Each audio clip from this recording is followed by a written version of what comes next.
Let me go back a second. What did she just do? Hey beautiful people, what's up? It's your girl Rosalie. Welcome to the ultimate world music reaction channel, exploring something brand new today. We're going to check out an artist named Eivør Polstadter, and she is from the Faroe Islands. They are a division of Denmark, a self-governing administrative division of Denmark, of the Kingdom of Denmark. And this artist, I want to check out her song named Falling Free, live at the Old Theater in Tórshavn. This video has over 1.6 million views. Today's shout out goes to Jakob Olenschläger. Thank you for this suggestion. I'm excited to check it out. As always, like, share, subscribe, become part of the team, Writers Nation, our Ride or Dies, exploring music from all around the world. I'm so honored that you're here. And if you want to access social media, get connected, become a patron, buy coffee, say thanks, all the links in the description below. Let me fix my wild hair, although maybe it's perfect for this video. And here we go. Falling Free. May 17 is when this happened.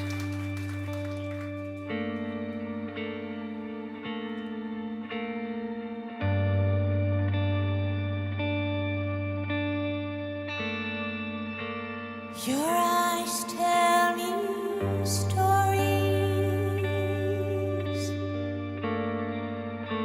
that I can understand.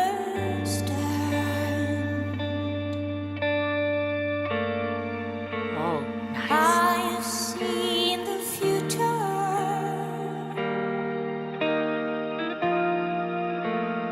written in your hand.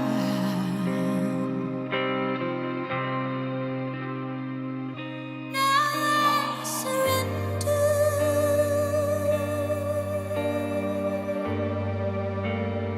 I am falling down,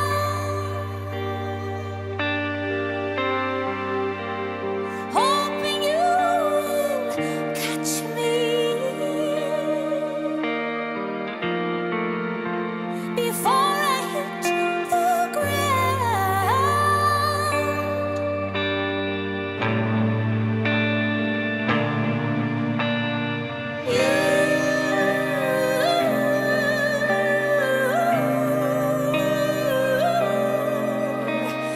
All I see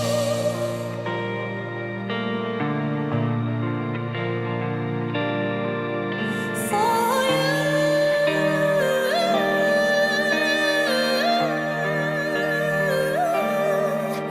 I'm falling free.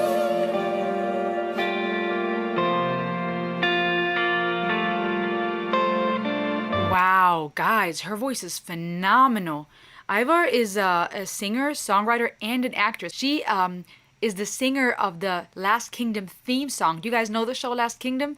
And she, I guess, even had a little cameo appearance in season 5. I didn't know that. But she sings in English, I think Danish also, Faroese, Icelandic, Swedish.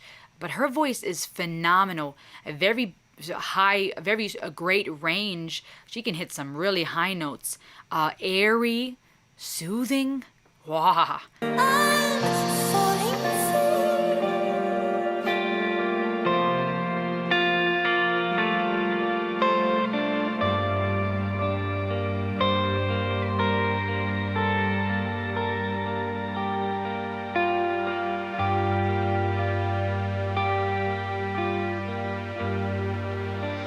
I've walked the steepest mountains. Wow. This composition is dope.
go back a second. What did she just do?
Wahnsinn, this is crazy.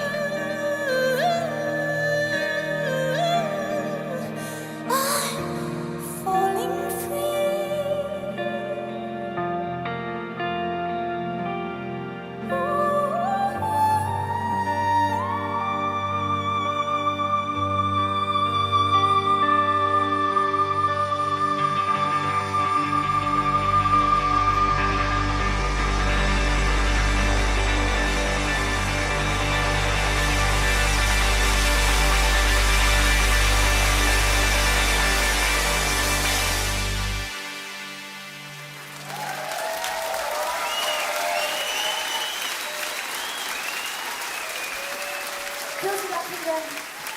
Wow. Wow. Well, you know what's crazy? I watched The Last Kingdom and I didn't know of her. This is what I love about world music and why I love exploring all these different countries and artists, because there's so many treasures out there that we wouldn't even know. Just people that are just so talented, or videos that have millions of views and I don't even know about it. She wrote a lot of the songs and sung and performed on a lot of the songs for the show, the television show The Last Kingdom. So that's one of a big project that she was on. This whole composition is absolutely phenomenal. Not only her voice, her range is huge. I mean, even from the get-go, I could tell that she can definitely hit those high notes as a soprano voice.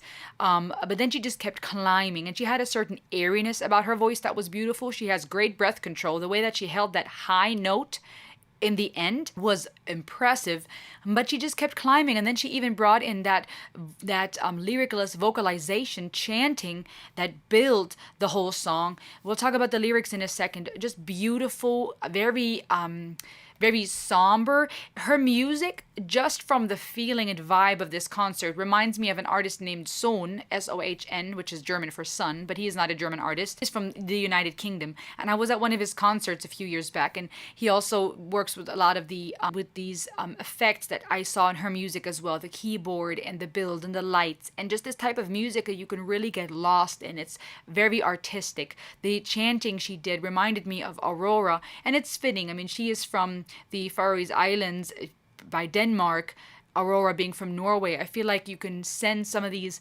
influences from those regions and those countries in Europe in some of this music. It's just so beautiful. The lyrics say, your eyes tell me a story. Your eyes tell me stories that I can't understand. I've seen the future written in your hand. Interesting, because the lines in the hand are often used for that at times. Now I surrender, I'm falling down, hoping you will catch me before I hit the ground. You're all I see, for you I'm falling free. I've walked the steepest mountains, sailed the 7 seas. I've been looking for you in every part of me. Now I surrender, I'm falling down, hoping you will catch me before I hit the ground. You're all I see, for you I'm falling free. Very, literally freeing, right? This idea of, it could be spiritual towards God, right? Falling, trusting in his invisible, everlasting arms, having traveled the 7 seas, been all these places, and I see you, walked the steepest mountains, all these places I've been, but I'm looking for you in every part of me, every part of you, and I'm searching for you. It sounds like a very spiritual song. It could be this anthem of our search for God and all these places we travel, in every part of ourselves we look, falling free, letting go, trusting. It could be a song of love. That's one of the beautiful things about songwriting, that it can mean different things to the writer and to those of us who listen. Maybe a song of love, letting this person we know love. For you, I'm falling free. I'm letting go. I'm surrendering, right? When we have fears and inhibitions when it comes to love and opening our hearts to someone, when we find love and we find such a deep connection to another human being, their eyes telling us stories. There's different ways to interpret it, obviously. I'd like to know what you think. What does it make you think of? What are the lyrics? The whole composition was so beautiful. Even the way the drummer was using mallets. Mallets are the type of drumsticks that have that ball-like, the head of the stick, and it creates a more muted sound and allows for lower, deeper frequencies. The way that he was playing the drums carried the track, and it added a great vibe to it. The keyboard and elements of the echo really made this a very somber, eerie, spiritual song. It was absolutely beautiful. This was beautiful. Thank you so much, Jakob. Thank you, Jacob, for the suggestion. What did the rest of you think? What do you think? Let me know in the comments below. As always, like, share, subscribe. I hope you enjoyed this ride today. I'll see you on the next one. Ayo! Oh my gosh, if I was in that crowd, I think I'd either be crying or like somewhere off to the side just dancing barefoot. Just like crazy lady at 5 o'clock. Oh my goodness, you guys, this brings me so much joy. Hey everybody, welcome back. It's time for another ride on our World Music Reaction channel, the place where we dive into music and psychology and are on these epic rides around the globe. Today we're going to check out another song by Eivør and her song Trøllabundin. I hope I'm saying it okay. Trøllabundin. And this is a song that has over 9 million views. The beautiful Eivør is a singer and a songwriter, and she is a Faroese singer-songwriter and actress. And here we go. Without further ado, like, share, subscribe. Let's dive straight in.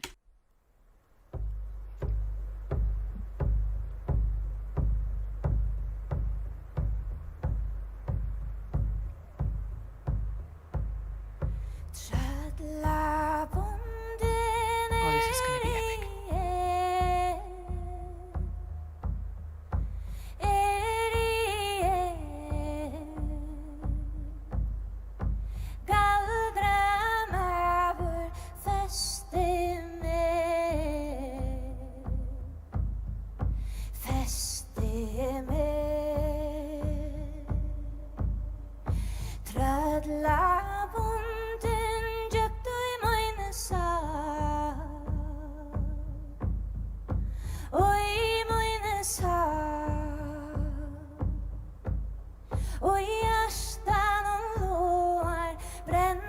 Guys, I have goosebumps. I'm gonna start over. Oh my goodness. Oh, the drums, the beautiful landscape. I don't know where this is taking place. In Norway. Ireland? In Norway. I think this is taking place in Norway. Oh, you guys, I have goosebumps. I have goosebumps. Her voice, that slight yodel, the clarity of her voice. Oh, let me start over. This is beautiful.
brännande bad.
Och Tröllabundin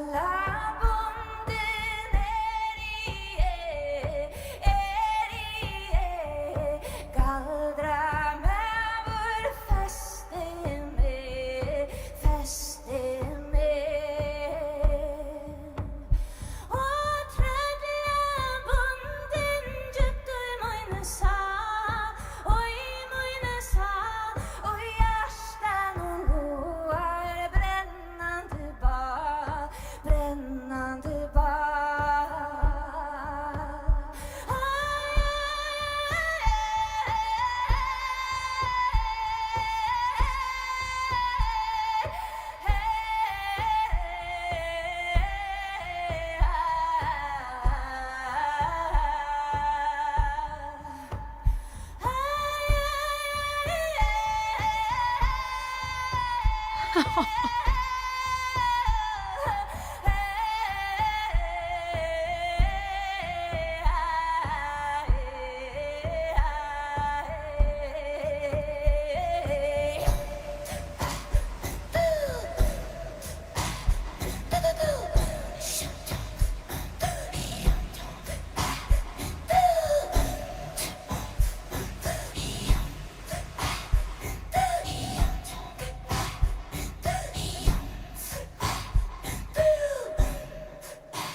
Oh, I love her. Freaking epic. Oh my gosh. If I was in that crowd, I think I'd either be crying or like somewhere off to the side just dancing barefoot. Just like crazy lady at 5 o'clock. Oh my goodness, you guys, this brings me so much joy. I could cry, I could laugh. Where do I begin? Don't go yet. We gotta talk for a second. the goosebumps, the emotion that this evokes, the beautiful scenery, that lake, river behind them, the beautiful language. I think she's singing in Faroese. I'm looking up translations, and we'll talk about the lyrics in just a second, but I'm seeing things like spellbound I am. The wizard has enchanted me. I'm bound deeply in my soul. My heart burns a sizzling fire. Those are what I think the lyrics are saying. And then it goes back and it repeats, and it fits very well to this song. Obviously, it's mesmerizing. And then the chanting. You guys, I know many of you, you have your go-tos when it comes to vocal coaches and those experts in that regard. I know someone like the Charismatic Voice, and those channels will be perfect to explain in technical terms all the things you was just doing. So this channel, as you know, is about music and psychology, so a lot of times I want to talk about the impact that this music and the lyrics have on us. We'll go into some of the music as well, but I recommend some of those channels for the technical terms when it comes to vocal coach. I'm a singer-songwriter. I'm not a vocal coach, but I have a master's in counseling psychology. I'm a singer-songwriter. I've released EPs and albums and singles, and I love music, and I love psychology and encouraging others. So that's what this channel is for. So let's talk about it for a second before we finish for today. The way that she was vocalizing, switching from the guttural in the what I believe would be the back of her throat to that airiness, that whistle tone, is impressive. I feel like that requires just a lot of technical expertise and knowledge to be able to do that switch. The way she could chant those high notes with such clarity and precision to then go into that, for lack of a better word, beatboxing, guttural, throat art. Throat art sounds really weird, but like, it's just phenomenal, technically so accurate, clear, crisp. The emotion that this chanting evoked, not only the lyrical singing, but her vocalization, the chanting. Oh my goodness, along with the drums and that tribal element, for lack of a better word, I don't even know if I should use the word tribal, that native, cultural, beautiful element that the drums bring in beat. What was neat is as the loop was going, right? Because what she first did at first, she looped, and that kept playing as she then layered and sang on top of that and added a different rhythm. At one point, it could have almost felt like it was going against each other, like it was out of sync. But I feel, just learning a little bit about her and what talent she is, I think that is on purpose. And I think there's something so beautiful about music and art when things are done that surprise us and that can't be boxed in, right? Where we may think, oh, something needs to be la la la la la la la, right? Or a beat needs to be straightforward the whole time and in sync. When you have, and that's why one of the reasons I love artists like, what's his face? Now I can't even think of his name right now. Hakuna Matata.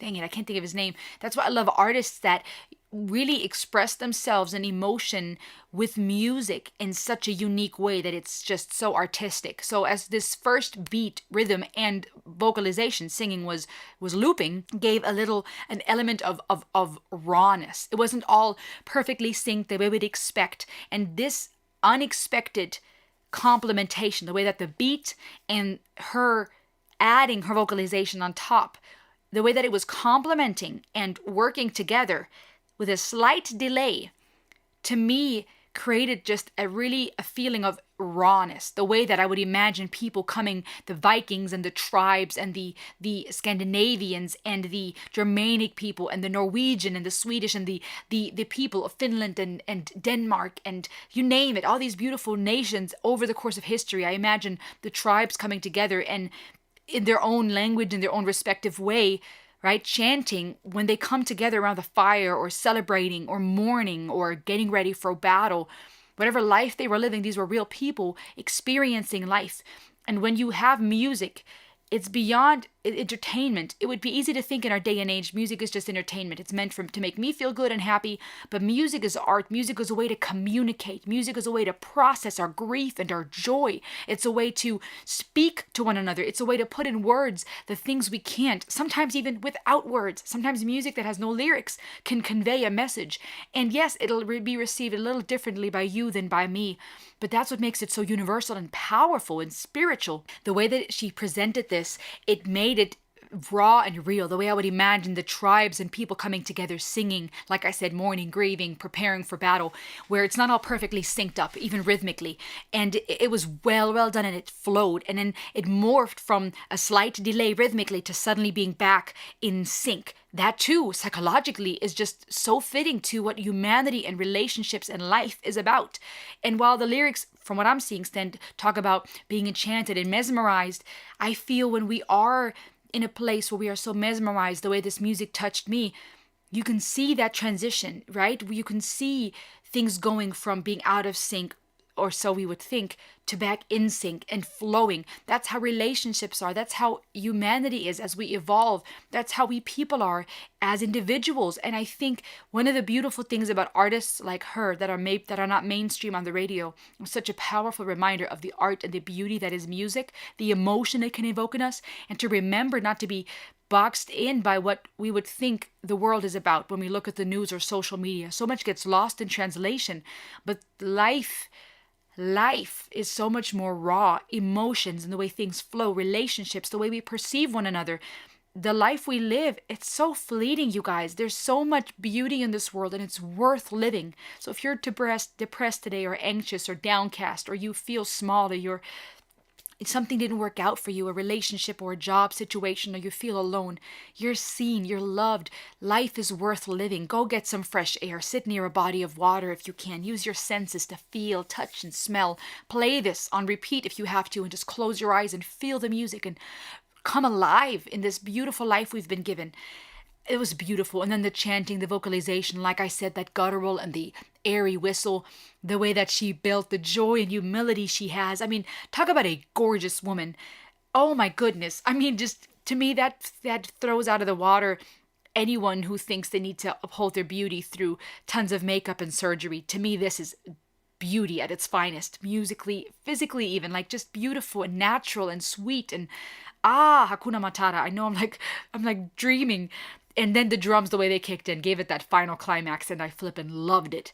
The lyrics, my heart burns a sizzling fire, and it talks about being enchanted. The meaning behind it, I think I'm not sure what she meant by it. I think there would be different ways to interpret that, right? To reflect on, being mesmerized by something when it comes to love, a relationship, by God, when it comes to faith, by, in this case, she was talking about some witch doctor or somebody, some enchanting. I'm not sure what she or the songwriter meant by the song, but it just sounded so beautiful. And one last thing, just seeing how beautiful this composition was, to me, is such a powerful reminder for all of us of how much culture and life there is. And it's, to me, such a powerful counter-argument to those who want to stake claim in just one type of music or one type of vibe, right? We live in a world where, if we're not careful, at least it would appear in the West, where people get lost in debates and arguments fighting over what belongs to who, right? Or you might have someone of light, fair skin, on the drums, partaking in, for lack of a better word, tribal music, right? Something ancient, native, or folklore.